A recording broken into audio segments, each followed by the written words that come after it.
selanjutnya, saudara sekalian hormati, kalau kita ingin membentuk keluarga, tentu saja untuk bisa sakinah, mawadah, rahmah, dan barokah itu butuh waktu. Tidak mungkin bim salah bim. Setidak-tidaknya harus melewati beberapa fase. Saya sampaikan 5 fase saja. Fase-fase besar yang harus dipahami. Jadi harus ketika kita mau menikah itu harus memahami. Saya nanti akan menjalani ini. Seperti kalau Anda pergi jauh ke Surabaya atau ke Jakarta itu harus tahu medannya gini. Harus tahu. Nah supaya tidak kecewa, tidak kaget. Setidaknya ada 5 fase yang harus dialami oleh orang sampai nanti bisa menikmati berumah tangga. Yang pertama adalah memahami adanya fase bulan madu. Dan ini penting. Maka kalau bisa jangan pemilu. Jangan perkawinan hamil dahulu. Biasanya orang yang nikahnya hamil dahulu, itu bulan madunya sebelum nikah. Setelah menikah sudah bulan-bulan empedu. Jadi ada fase namanya bulan madu. Namanya bulan, itu singkat sekali. Paling banter 1 bulan. Kan apa? Bulan fase euforia. Bahasa Jawanya fase kemaruk, bolak-balik tanduk. Di saat dunia masih milik berdua. Yang lain dianggap kos saja. Anjing menggonggong kafilah tetap berlalu. Nah, fase ini fase kita bisa melampiaskan selama ini yang kita tahan. Pokoknya enggak berpikir siapa yang harus nyuci, siapa yang harus masak, siapa yang nyari duit, pokoknya seneng. Sampai spray tidak dicuci 2 minggu enggak jadi masalah, enggak penting, yang penting bukan spraynya. Makan sepiring berdua, tidur setikar bersama, dan seluruh istilahnya begitu. Itu namanya fase bulan madu. Tapi itu tidak lama, saudara sekalian. Namanya bulan. Tolong ini kalau bisa dimanfaatkan sebaik-baiknya bulan madu. Karena itu nanti bisa menjadi tempat fondasi kalau kita ada masalah masih punya kenangan indah.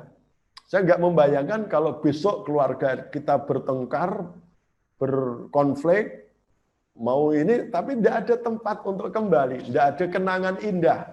Nah itu nanti sulit untuk membangun kembali. Maka ini penting. Gunakanlah masa-masa bulan madu ini bulan-bulan yang indah. Gitu. Sehingga Anda betul-betul punya kenangan yang tak terlupakan pada fase bulan madu ini. Kebersamaan tanpa beban. Nah, setelah bulan madu, kita harus paham mengalami fase deklarasi jati diri. Fase munculnya kepribadian yang asli. Di saat manusia di saat pasangan kita, sudah terbiasa telanjang. Sudah terbiasa tampil apa adanya. Nah, inilah fase-fase yang berat. Karena apa? Kejelekan-kejelekan kita kadang-kadang muncul tak terkendali. Pasangan kita juga mulai muncul kekurangan-kekurangan, kejelekan yang selama ini tersembunyi. Aslinya mulai muncul. Tidur mendengkur nggak terkendali, ngiler nggak terkendali, marah nggak terkendali, males ternyata. Nah, fase ini kadang-kadang sering membuat orang yang nggak paham bahwa harus dijalani SOP ini sering menganggap, wah saya salah pilih, saya tertipu, ini bukan jodoh saya dikhianati. Enggak, bukan tertipu, bukan salah pilih, bukan karena tidak jodoh. Bukan dikhianati. Semua orang mengalami fase itu. Karena nggak mungkin toh kita akan selamanya untuk berpalsu-palsu diri seperti pasang iklan. Ya itulah, justru kita kalau bisa, fase ini adalah fase untuk saling mengenal yang sebenarnya. Ta'aruf dan tafahum. Mengenal dan memahami justru fase ini. Oh, suami saya plus minusnya di sini. Oh, istri saya plus minusnya di sini. Istri saya itu tidak suka dengan ini. Itu justru penting. Memahami fase deklarasi dari penting bagi orang yang ingin melanjutkan proses. Tapi kadang-kadang menganggap sudah kiamat. Sampai harus puri, harus cerai saja. Nah, ini itu nggak boleh. Karena Pak, ini hanya fase. Nah, yang setelah itu nanti ada fase yang ketiga. Fase berubahnya fase cinta menjadi fase butuh. Sehingga kadang-kadang cinta sudah mulai turun, kerinduan sudah mulai turun, kemesraan sudah turun, tapi sadar saya butuh pasangan. Saya nggak mungkin lagi sendirian. Karena sudah ada hasil kerjasamanya. Mungkin istrinya sudah hamil, itu kan kerjasama, punya anak. Sudah mungkin punya tabungan bersama, punya kendaraan bersama, punya rumah yang sama. Masyarakat juga menuntut kita bersama. Jadi sudah tidak mungkin kita sendiri lagi. Kalau kita sendirian, masalah. Kita lanjutkan sebentar. Jadi ini harus dipahami tadi, fase saling butuh.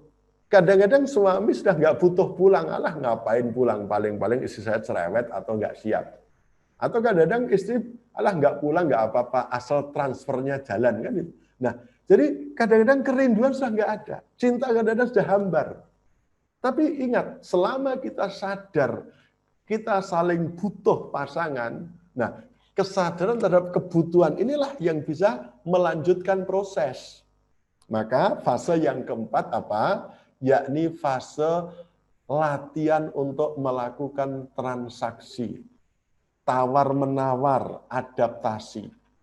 Disinilah dibutuhkan namanya keahlian. Maka saya menduga kenapa dalam Quran keluarga disebut al-ahlu, ku anfusakum wa ahlikum naro. Wa'mur ahlaka bisolati wastabir alaiha ahlul bait. Jadi ternyata bisa jadi keluarga itu adalah tempat untuk masing-masing menguji keahliannya. Yang laki-laki ahli sebagai suami dan bapak, yang wanita ahli sebagai istri dan ibu. Termasuk nanti ketika kita sudah saling butuh tadi, berjalan terus, ahli dalam transaksi, ahli dalam tawar-menawar, ahli dalam mencari konversi jalan tengah.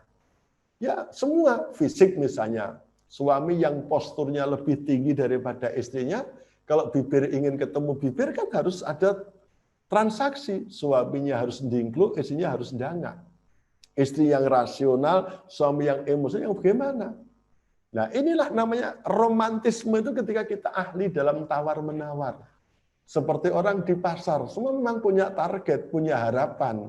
Yang menjual punya harapan, itu mendapat keuntungan dan barangnya laku. Yang membeli juga berharap mendapat barang dan harganya murah.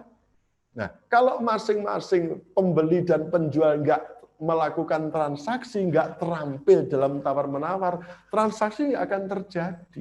Tapi kalau sudah terbiasa, apalagi sudah jadi langganan, ya akhirnya apa? Sudah otomatis.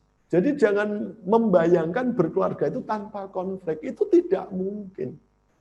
Gitu. Berkeluarga itu pasti konflik, karena laki-laki dan wanita berbeda. Seperti tadi di awal, arus positif dan negatif ketemu ya pasti konflik. Nah, tapi bagaimana konflik itu ada jalan tengah, ada solusinya, ada makhrajanya. Dan terakhir, dalam fase ini yang terakhir adalah fase untuk apa? Fase untuk menikmati. Gitu. Fase untuk menikmati. Kalau kita sudah ahli, kita sudah terampil, kita sudah ya terbiasa transaksi, ya udah biasa. Justru kalau nggak bertengkar rindu. Kok istri bilang ya terserah kamu, terserah. Nah, itu nggak enak. Harus ada debat, ada ini. Untuk apa? Cari jalan tengah. Mau beli kursi, debat dulu. Mau beli mobil baru, debat dulu. Mau milih sekolah anak, debat dulu. Tapi ada jalan tengah, ada transaksi. Suami mendekati istri ya mbak dulu, agak ngeyel dulu. Tapi ada nyang-nyangan. Pokoknya indah lah.